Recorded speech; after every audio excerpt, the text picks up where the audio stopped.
This wound will never heal, whatever the outcome of this trial. This wound is far too deep. And that was from Nice's mayor, excuse me, as 8 suspects have gone on trial here in France over that harrowing attack in July 2016 that killed 86 people in the southern city as a truck was driven into thousands celebrating Bastille Day. The attacker himself was shot and killed by police. Those on trial accused of various crimes, from being aware of his intentions to providing actual support.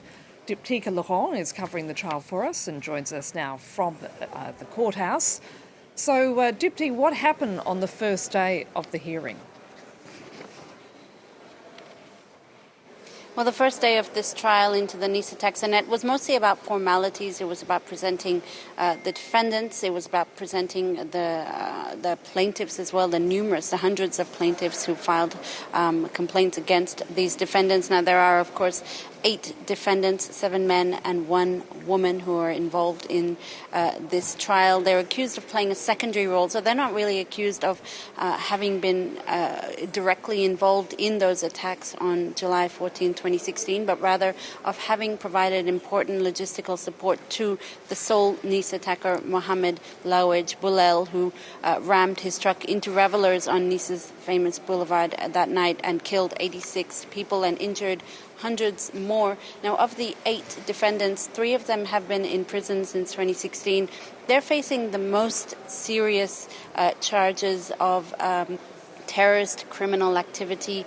Ramzi Arefa, he faces life in prison, while the 2 others, Mohamed Graeb and Chakri Shafud, face 20 years, essentially for having played a very pivotal role in helping Boulel carry out these attacks, like procuring illegal weapons for him, organizing logistical support, that sort of thing. Now, Monday was also the first day for victims. There were not a lot of victims present in the courthouse because, indeed, the events took place in Nice, but the trial is actually taking place here in Paris.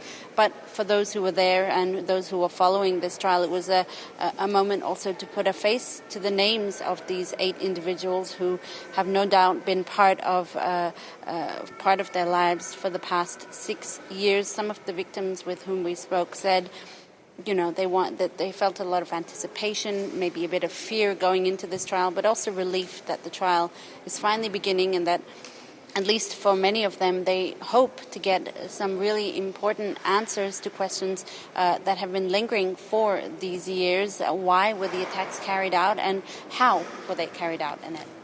And what is on the agenda for today, Dipti?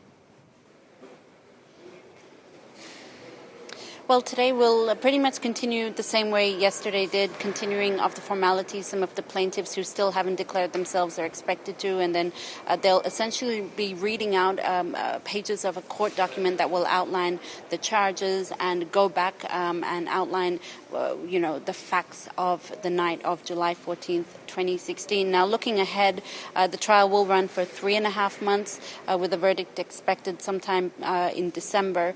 But in the weeks to come, for instance, next week, we expect to hear from ballistics experts, a coroner, and the beginning of some of those witness testimonies that will continue for the several weeks to come. We'll also expect to hear from defendants as well. And indeed, we expect to hear some of those pretty harrowing witness testimonies in the weeks to come. One man who could testify, for instance, lost 6 members of his family that night in Nice in 2016. Annette. Deeptika Laurent reporting there. Thank you.